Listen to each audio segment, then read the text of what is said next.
मुरली अमृत की धारा है धारा, जो देती दुखों से किनारा।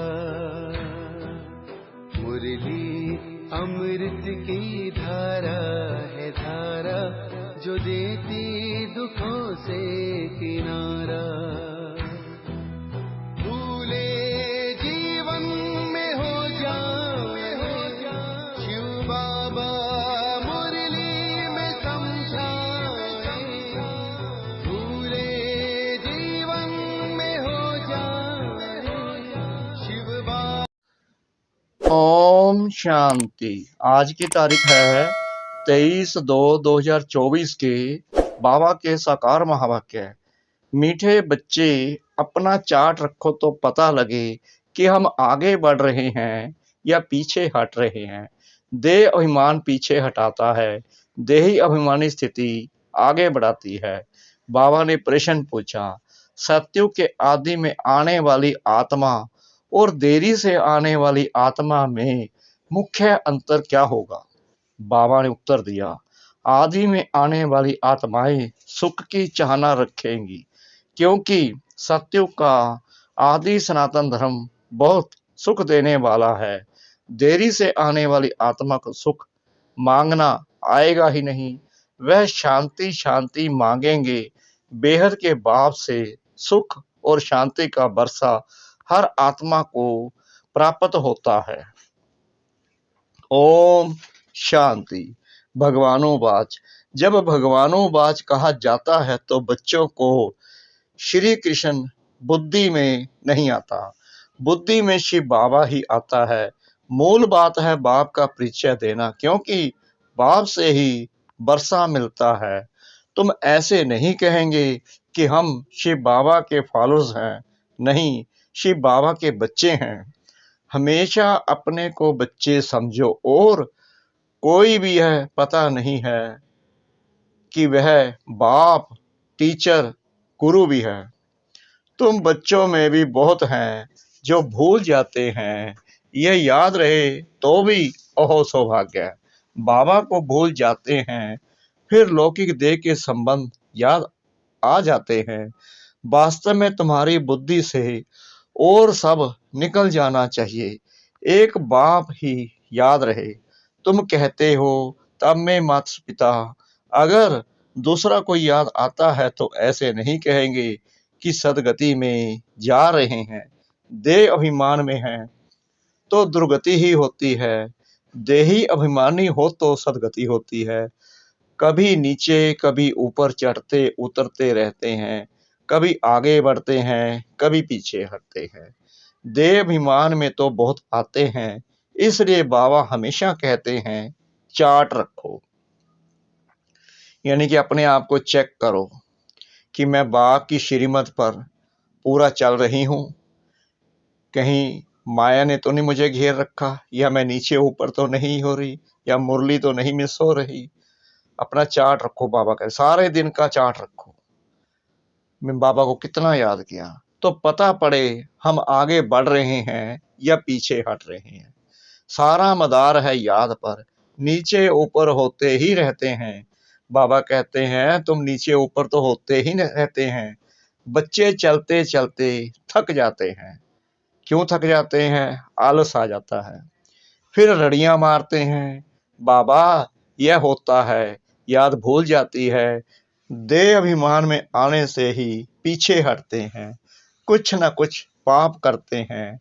याद पर सारा मदार है, याद से आयु बढ़ती है, इसलिए योग अक्षर नामी ग्रामी है।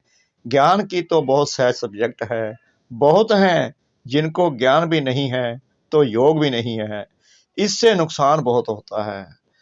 बहुतों से मेहनत होती नहीं है, पढ़ाई में नंबर बार तो होते ही हैं। पढ़ाई से समझा जाता है कि यह कहाँ तक और किसकी सर्विस करते हैं। सबको शिव बाबा का परिचय देना है। तुम जानते हो बेहद का वर्षा एक ही बेहद के बाप से मिलता है, यानी कि परम पिता परमात्मा जी से। मुख्य है माता पिता और तुम बच्चे, यह हुआ ईश्वरीय कुटुंब। और कोई की भी बुद्धि में यह नहीं होगा कि हम शिव बाबा की संतान हैं, उनसे ही बरसा लेना है, एक बाप को ही याद करना है, वह भी निराकार शिव बाबा। परिचय ही ऐसे दो, वह तो बेहद का बाप है, उनको सर्वव्यापी कैसे कह सकेंगे? भला उनसे बरसा कैसे पाएंगे? पावन कैसे बनेंगे? बन ही नहीं सकेंगे। बाप घड़ी घड़ी कहते हैं, मन मना भव, मुझे याद करो। यह कोई भी जानते नहीं है।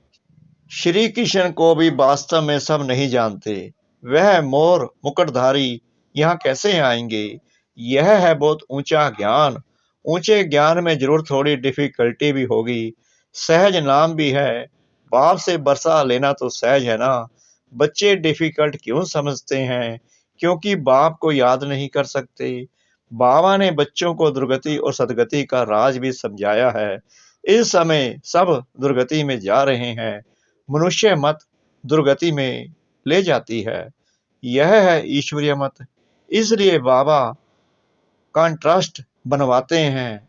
हरेक मनुष्य अपने से पूछे कि हम नरकवासी हैं व स्वर्गवासी हैं। अब सतयुग है कहाँ? परंतु मनुष्य कुछ भी समझते नहीं। सतयुग को भी कल्पना समझते हैं। अनेक मत हैं। अनेक मत से दुर्गति होती है, एक मत से सदगति होती है। यह तो बहुत अच्छा स्लोगन है। मनुष्य मनुष्य को दुर्गति में ले जाते हैं। एक ईश्वर सभी को सदगति देते हैं। तो तुम शुभ बोलते हो ना, बाप की महिमा करते हो। वह सर्व का बाप है, सर्व की सदगति करते हैं। बच्चों को बाप ने बहुत समझाया है। भल प्रभात फेरी निकालो, बोलो हेवनली गॉड फादर हमको यह पद प्राप्त करा रहे हैं। अब नरक का अंत आने वाला है। समझाने में मेहनत तो करनी पड़ती है। एरोप्लेन से पर्चे गिरा सकते हो। हम तो एक ही बाप की महिमा करते हैं। वो ही सर्व का सदगति दाता है। बाप कहते हैं, बच्चे मैं तुमको सदगति देता हूँ, फिर तुमको दुर्गति देने वाला कौन? कहा जाता है आधा कल्प है हेवन, फिर हेल। रावण राज्य माना ही आसुरी राज्य, नीचे ही गिरते आते हैं। उल्टी रावण की मत से पतित पावन एक ही बाप है। हम बाप से विश्व का मालिक बन रहे हैं। इस शरीर से भी मोह निकाल देना है। अगर हंस बगुले इकट्ठे होंगे तो मोह कैसे निकलेगा? हर एक की सरकमसंटास देखी जाती है। हिम्मत है अपना शरीर निर्वाह आपे ही कर सकते हो, तो फिर ज्यादा झंझट में क्यों फंसते हो? पेट बहुत नहीं खाता है, बस 2 रोटी खाओ और कोई फुरना नहीं। फिर भी अपने से प्रण कर लेना चाहिए कि बाप को ही याद करना है, जिससे सब विक्रम विनाश हो जाए। इसका मतलब यह नहीं कि धंधा नहीं करना है। धंधा नहीं करेंगे तो पैसा कहाँ से आएगा? बाबा कहते हैं, चलते फिरते हर कर्म करते मुझे याद करो, धंधा नहीं छोड़ देना। तो खाएंगे क्या? भीख तो नहीं मांगना है। यह तो घर है, शिव बाबा के भंडारे से खाते हैं। अगर सर्विस नहीं करते हैं तो मुफ्त में खाते हैं, तो गोया भीख पर चलना होता है। 21 जन्म फिर सर्विस करनी पड़ेगी। राजा से लेकर रंक तक सब यहाँ है। वहां भी है, परंतु वहां सदैव सुख है, यहाँ सदैव दुख है। पोजीशन तो होती है ना।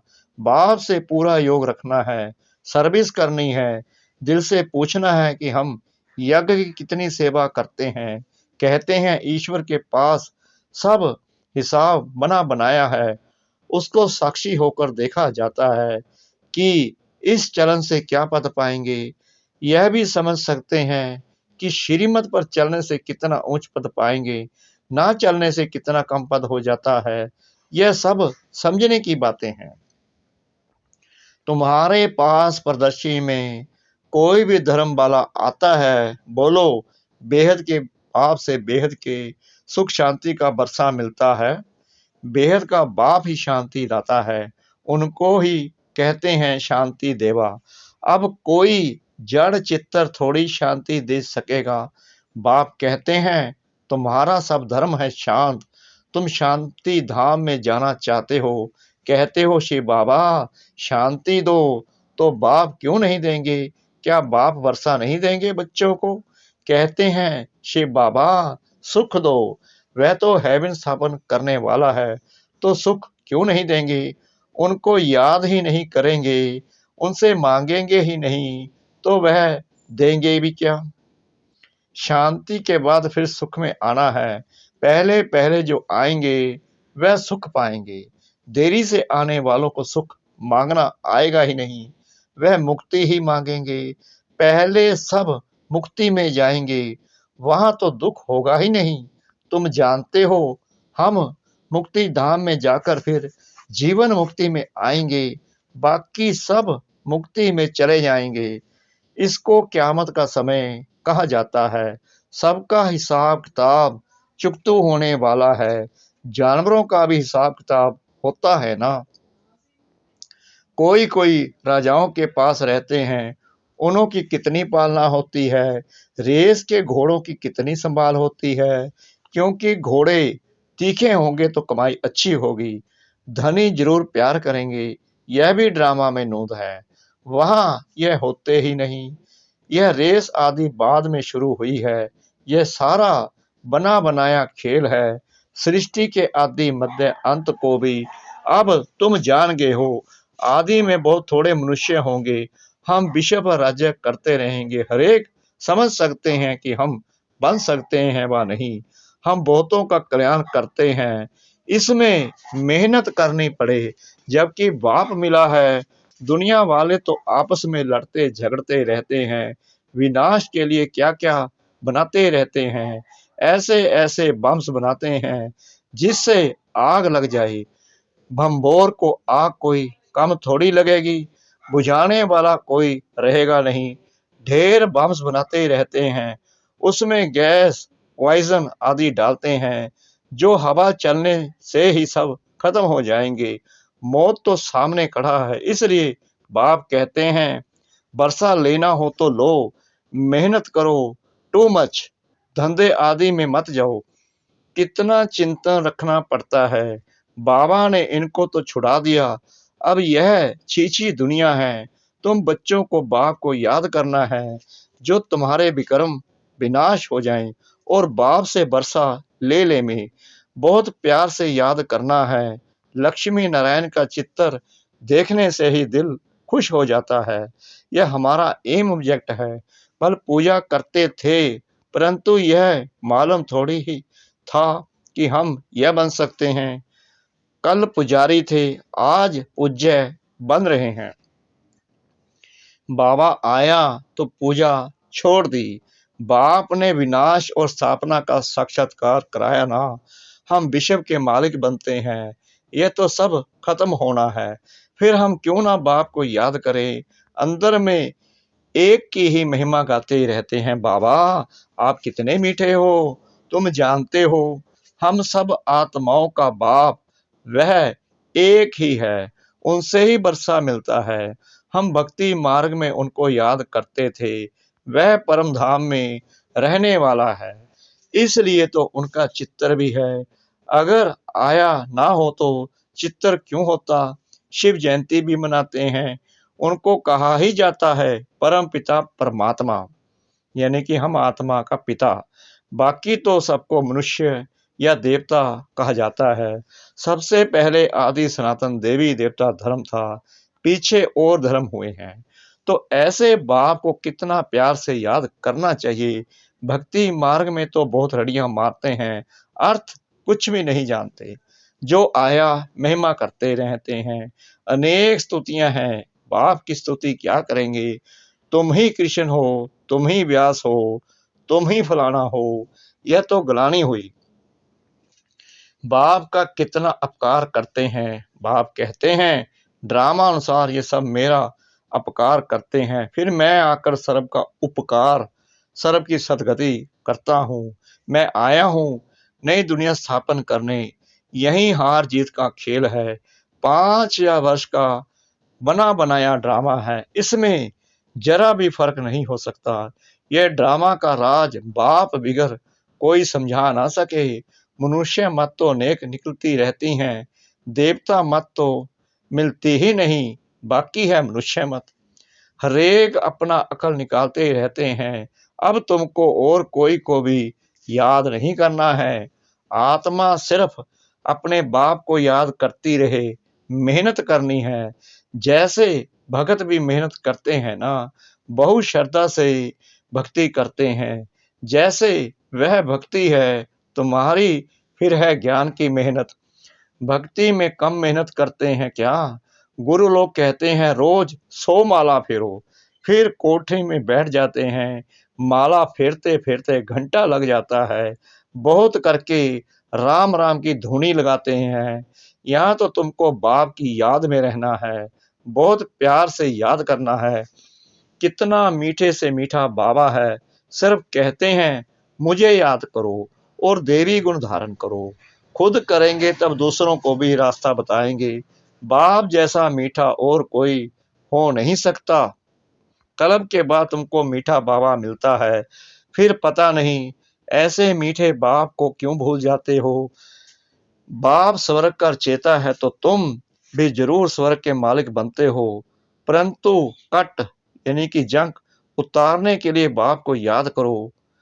ना याद करने की ऐसी कौन सी मुसीबत आती है? कारण बताओ, क्या बाप को याद करना डिफिकल्ट है? अच्छा, मीठे मीठे लक्की स्टारों प्रति माता पिता बाप दादा का याद प्यार और गुड मॉर्निंग। रूहानी बाप की रूहानी बच्चों को नमस्ते। हम रूहानी बच्चों की रूहानी बाप दादा को श्रद्धा भरी प्रेम भरी नमस्ते। शुक्रिया बाबा, शुक्रिया बाबा, शुक्रिया बाबा, इस मीठी मीठी मीठी मुरली के लिए। धारणा के लिए मुख्य सार। नंबर 1, शरीर निर्वाह अर्थ कर्म जरूर करो, लेकिन टू मच झंझटों में नहीं फंसना है। ऐसा चिंतन धंधे आदि का ना हो जो बाप की याद ही भूल जाए। नंबर 2, अनेक मनुष्य मतों को छोड़ एक बाप की मत पर चलना है। एक बाप की महिमा गानी है, एक बाप को ही प्यार करना है, बाकी सबसे मोह निकाल देना है। वरदान शिव पिता परमात्मा का। बेहद की वैराग्य वृत्ति द्वारा पुराने संस्कारों के बार से सेफ रहने वाले मास्टर नॉलेजफुल भव। पुराने संस्कारों के कारण सेवा में व संबंध संपर्क में विघ्न पड़ते हैं। संस्कार ही भिन्न भिन्न रूप से अपनी तरफ आकर्षित करते हैं। जहाँ किसी भी तरफ आकर्षण है, वहाँ वैराग्य नहीं हो सकता। संस्कारों का छिपा हुआ अंश भी है तो समय प्रमाण वंश का रूप ले लेता है, परवश कर देता है। इसलिए नॉलेजफुल बन बेहद की वैराग्य वृत्ति द्वारा पुराने संस्कारों संबंधों पदार्थों के बार से मुक्त बनो तो सेफ रहेंगे। स्लोगन माया से निर्भय बनो और आपसी संबंधों में निर्माण बनो। माया से निर्भय बनो और आपसी संबंधों में निर्वाण बनो। ओम शांति।